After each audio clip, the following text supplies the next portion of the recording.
കോട്ടയം. രാവിലെ സമയം 10 മണി.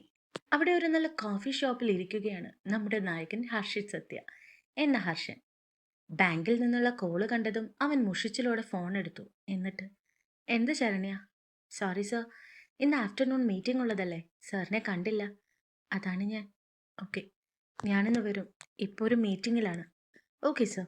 അത്രയും പറഞ്ഞ കോള് മുഷിച്ചിലൂടെ അവൻ വെക്കുമ്പോൾ അവൻ്റെ ഉള്ളിൽ ഒരു അഗ്നിപർവ്വതം നല്ല രീതിയിൽ പുകയുന്നുണ്ടായിരുന്നു. സമാധാനം കിട്ടാത്ത അവസ്ഥ. അതാണ് അവൻ്റെ ഉള്ള്. കോഫി ഷോപ്പിൽ നിന്നും അവൻ ചുറ്റുമൊന്ന് നോക്കി. കാരണം വന്നിട്ട് ഒരു 5 മിനിറ്റ് ആയിരിക്കുന്നു. എന്നിട്ടും കാത്തിരിക്കുന്ന വ്യക്തി വന്നില്ലല്ലോ എന്ന് ആലോചിച്ചുകൊണ്ട് അവൻ മുഖമുയർത്തിയപ്പോൾ കണ്ടത് പിങ്ക് കളർ കുർത്ത, ലെഗിനും ഇട്ട് മുടി അഴിച്ചിട്ടുകൊണ്ട് തോളിൽ കിടക്കുന്ന ബാഗ് ഒതുക്കി പിടിച്ചുകൊണ്ട് നടന്നു വരുന്ന അമൃത എന്ന ആമിയെയാണ്. അവളെ കണ്ടപ്പോൾ അത്രയും നേരം ഉണ്ടായിരുന്ന ഹർഷിന്റെ മുഖം കുറച്ചുകൂടി സീരിയസ് ആയി.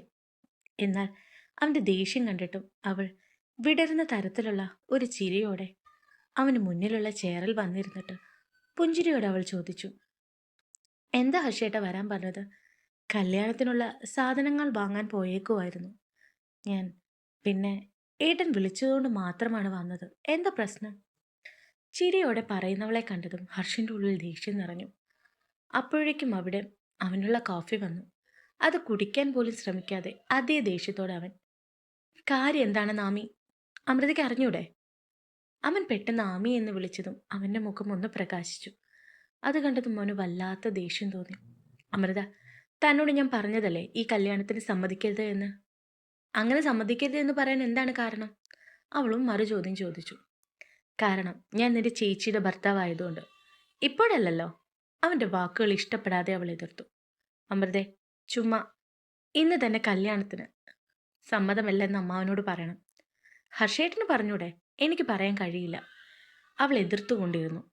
അമൃതേ, നിന്റെ കുട്ടിക്കളി മറ്റുള്ളവരോട് വേണ്ടി, എന്നോട് വേണ്ട. പിന്നെ എനിക്കെൻ്റെ കുഞ്ഞിനൊരു അമ്മയുടെ ആവശ്യമുണ്ട്, ശരിയാ. പക്ഷെ നീ വേണ്ട. അതുകൊണ്ട് വെറുതെ വാശി പിടിക്കാൻ നിൽക്കരുത്. നിന്റെ ചേച്ചി വന്ന് എൻ്റെ ജീവിതം തൊലച്ചതുപോലെ എനിക്കിനി നിന്നെ എടുത്ത് തലയിൽ വെക്കാൻ വയ്യ. അത്രയും പറഞ്ഞ് ദർശ് കോഫിയുടെ ക്യാഷ് അവിടെ വെച്ചിട്ട് ബാഗുമായി പുറത്തേക്ക് ഇറങ്ങി. അവൻ പറഞ്ഞ വാക്കുകളിൽ നിറഞ്ഞുപോയ കണ്ണുകൾ തുടച്ചിട്ട് അവൾ പുറത്തേക്കിറങ്ങി. പുറത്തേക്ക് ഇറങ്ങുമ്പോൾ തന്നെ അവൻ കണ്ടു തന്നെ കടന്നു പോകുന്ന ദർശിന്റെ കാറിനെ. അത് കണ്ടതും ആമയുടെ മുഖമൊന്ന് വല്ലാതെയായി. എന്നാലും അവൾ ചിരിച്ചു.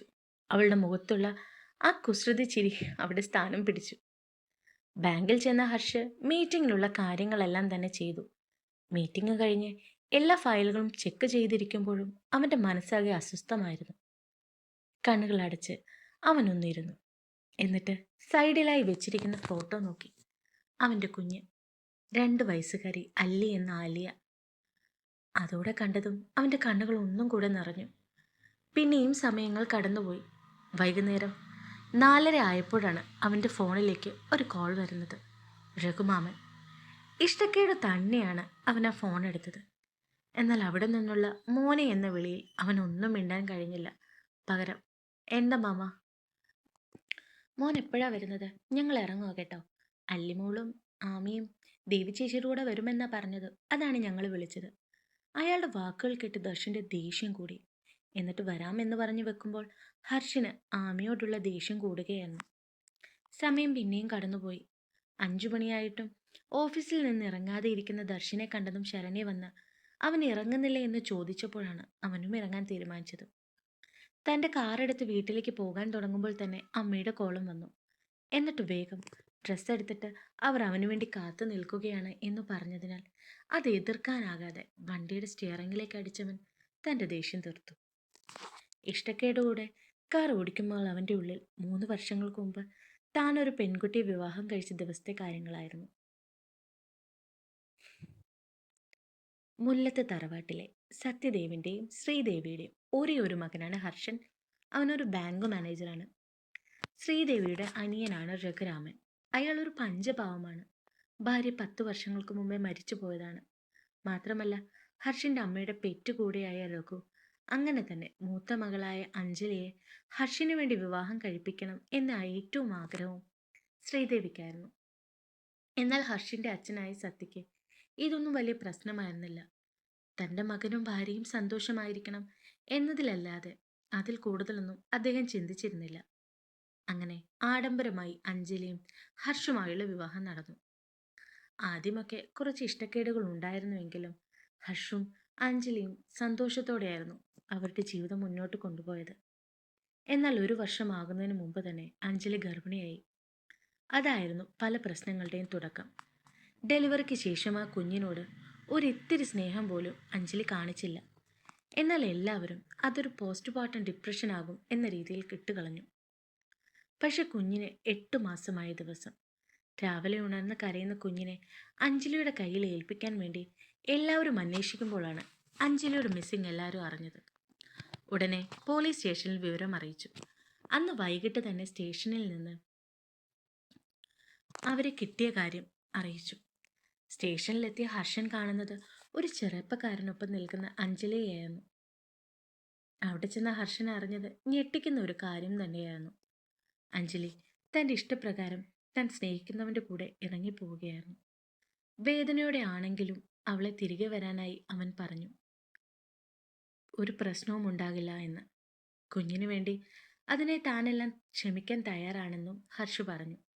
എന്നാൽ അഞ്ജലി ഒട്ടും താല്പര്യം കാണിക്കാതെ ആ കുഞ്ഞിനെ വേണ്ട എന്നും തനിക്ക് തൻ്റെ കാമുകൻ്റെ ഒപ്പം പോകണമെന്നും പറഞ്ഞതിനാൽ പോലീസുകാർക്കും പിന്നീടൊന്നും ചെയ്യാനുണ്ടായിരുന്നില്ല. അങ്ങനെ ആദ്യമൊക്കെ ബുദ്ധിമുട്ടായിരുന്നുവെങ്കിലും കുഞ്ഞുമായി മുന്നോട്ട് പോകാൻ തുടങ്ങി. അവൾ തൻ്റെ ഇഷ്ടപ്രകാരം പോയതിനാൽ തന്നെ ഡിവോഴ്സും വേഗം കിട്ടി. അങ്ങനെ സമാധാനത്തോടെ ജീവിക്കുമ്പോഴാണ് എല്ലാ സമാധാനക്കേടും പോകുമെന്ന രീതിയിൽ അഞ്ജലിയുടെ അനിയത്തിയായ അമൃത എന്ന ആമിയെ വിവാഹം കഴിക്കണമെന്ന ആഗ്രഹമായി അമ്മ വന്നത്. താൻ ആദ്യം തന്നെ മൊത്തത്തിൽ അതിനെ എതിർത്തു. എങ്കിലും എപ്പോഴുമുള്ള നെഞ്ചുവേദന ഉപയോഗിച്ച് ഹർഷിൻ്റെ സമ്മതത്തിനായി അമ്മ അത് നല്ല രീതിയിൽ ഉപയോഗിച്ചു. പിന്നീടുള്ള ഒറ്റ വഴി ആമിയോട് പറയുകയായിരുന്നു ഈ വിവാഹത്തിന് സമ്മതിക്കരുത് എന്ന്. എന്നാൽ അവളുടെ പ്രവൃത്തി അവനെ വല്ലാതെ ഞെട്ടിച്ചിരുന്നു. വിവാഹത്തെപ്പറ്റി ചോദിക്കുമ്പോൾ ആമിക്ക് ആ വിവാഹത്തിൽ സമ്മതമാണെന്ന് പറയുമ്പോൾ ഹർഷിന് എല്ലാവരോടും പക തോന്നി. തൻ്റെ മകൾക്ക് അവൾക്കൊരു അമ്മയുടെ ആവശ്യമുണ്ടെന്ന് ആരും പറയാതെ തന്നെ അവൻ മനസ്സിലാക്കിയതാ. പക്ഷെ ഒരു പെൺകുട്ടിയെ ഉടനെ വിവാഹം കഴിക്കാനുള്ള മാനസികാവസ്ഥയിലായിരുന്നില്ല ഹർഷ്.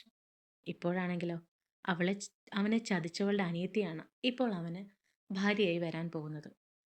ആ ആലോചനയിൽ ദേഷ്യത്തോടെയായിരുന്നു അവൻ ടെക്സ്റ്റൈൽ ഷോപ്പിന് മുന്നിൽ കൊണ്ട് വണ്ടി നിർത്തിയത്. ഷോപ്പിനുള്ളിൽ കടന്നപ്പോൾ തന്നെ തൻ്റെ അമ്മയും ബാക്കി ബന്ധുക്കളും എല്ലാവരും സന്തോഷത്തോടെ ഡ്രസ്സും മറ്റും എടുക്കുന്നത് അവൻ കണ്ടു. ആരോടും ഒന്നും മിണ്ടാതെ തൻ്റെ മകളെ അവൻ നോക്കി. അമ്മയുടെ മടിയിൽ കിടന്നുറങ്ങുന്ന കുഞ്ഞിനെ അവൻ കണ്ടു.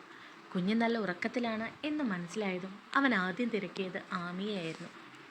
ഡ്രസ്സിംഗ് റൂമിലാണ് എന്ന് പറഞ്ഞപ്പോൾ മറ്റൊന്നും ആലോചിക്കാതെ അവൻ അവിടേക്ക് ചെന്ന് ഹർഷ് കണ്ടത് ഡ്രസ്സ് ട്രയൽ നോക്കിയിട്ട് അതുമായി ഇറങ്ങി വരുന്നവളെ ആയിരുന്നു. അത് കണ്ടതും ഹർഷ് പെട്ടെന്ന് ചെന്നിട്ട് അവളെ വലിച്ചു ഡ്രസ്സിംഗ് റൂമിനുള്ളിൽ കയറ്റിയിട്ട് വാതിലടച്ചു. എല്ലാം പെട്ടെന്ന് നടന്നു. അത് കണ്ട ആമി ഞെട്ടലോടെ എന്താ ഹർഷയുടെ കാണിക്കുന്നത്? ആരെങ്കിലും കണ്ടാലോ? കാണട്ടെ, നീ എന്നെ കെട്ടാൻ നടക്കുമല്ലേ, പിന്നെന്താ? ദേഷ്യത്തിൽ അവൻ പറയുന്നത് കേട്ട ആമി ഒന്ന് ശാന്തയായി. ഹർഷ് അപ്പോഴും ദേഷ്യത്തിലാണ്. അവൻ എന്തോ പറയാൻ വന്നതും പെട്ടെന്ന് അവൾ അവൻ്റെ ചുണ്ടിൽ കൈവച്ച് തടഞ്ഞു. എന്നിട്ട് ഹർഷേട്ടാ, എല്ലാവരും പറയുന്നത് പോലെ ചേച്ചിയുടെ മകളോടുള്ള സ്നേഹത്തിലല്ല ഞാൻ ഈ കല്യാണത്തിന് തയ്യാറായത്. അവളുടെ വാക്കുകളിൽ അവൻ്റെ മുഖത്ത് സംശയം നിറഞ്ഞു. അവൾ പതിയെ അവൻ്റെ ചുണ്ടിൽ നിന്ന് കൈമാറ്റി. എന്നിട്ട് അല്ലി നിങ്ങളുടെ ചോരയായതുകൊണ്ടാണ്. പിന്നെ എനിക്ക് നിങ്ങളെ ഇഷ്ടമാണ്. അത് ഇന്നലെ തുടങ്ങിയതല്ല, അതിന് വർഷങ്ങളുടെ പഴക്കമുണ്ട്. എനിക്ക് നിങ്ങളെ ഇഷ്ടമാണ്. ഒരിക്കൽ എനിക്ക് നഷ്ടപ്പെട്ടു പോയ എൻ്റെ പ്രണയം എനിക്ക് തിരികെ കിട്ടിയതിൻ്റെ സന്തോഷമുണ്ട് എനിക്ക്. പിന്നെ ഞാൻ വെറും കണ്ണീർ സീരിയലിലെ നായികയായിരിക്കാൻ വയ്യ. എനിക്ക് നിങ്ങളോട് പ്രണയമാണ്. പക്ഷേ എന്നെ സ്നേഹിക്കണമെന്ന് ഞാൻ ആവശ്യപ്പെടില്ല. പിന്നെ അല്ലിക്ക് മറ്റൊരമ്മ, അതെനിക്ക് സഹിക്കാൻ പറ്റില്ല. ഞാനാണ് അവളുടെ അമ്മ. അതിന് ഒരു മാറ്റവും ഇല്ല.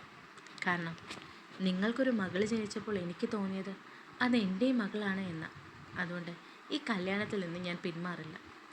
അത്രയും പറഞ്ഞ് പുറത്തേക്ക് പോകാൻ തുടങ്ങിയ ആമി തിരികെ വന്നിട്ട് ഹർഷിൻ്റെ കവളിൽ അമർത്തി ഒരു കടി കൊടുത്തു. എന്നിട്ട് എന്നെ വിട്ടുപോകാൻ ഞാൻ സമ്മതിക്കില്ല. എന്നെ അല്ലാതെ മറ്റാരെങ്കിലും കെട്ടാൻ ഉദ്ദേശമുണ്ടെങ്കിൽ കൊല്ലും ഞാൻ. അത്രയും പറഞ്ഞ് വാതിൽ തുറന്ന് പുറത്തിറങ്ങിയ ആമിയെ അവൻ ഞെട്ടി നോക്കി. അവളുടെ ആ പ്രവൃത്തി അവൻ ഒട്ടും പ്രതീക്ഷിച്ചിരുന്നില്ല. അവളുടെ പ്രവൃത്തിയും അവളുടെ വാക്കുകളും അത്രയും നേരം അവൻ്റെ ഉള്ളിലുണ്ടായിരുന്ന ദേഷ്യത്തെ ഇല്ലാതെയാക്കുകയായിരുന്നു. അതിനൊരു കാരണമുണ്ട്. കാരണം ഇത്രയും ദേഷ്യത്തിൽ നിന്ന ഹർഷിന് ആമയുടെ ആ ഒരു വാക്കിൽ അവൻ്റെ ദേഷ്യം ഇല്ലാതെയാകാൻ വലിയൊരു കാര്യമുണ്ട്. അതെന്തായാലും കഥ പോകെ പോകെ മനസ്സിലാകും. അപ്പോൾ എങ്ങനെ, നമുക്ക് അടുത്ത ഭാഗത്തിനെ കാത്തിരുന്നാലോ?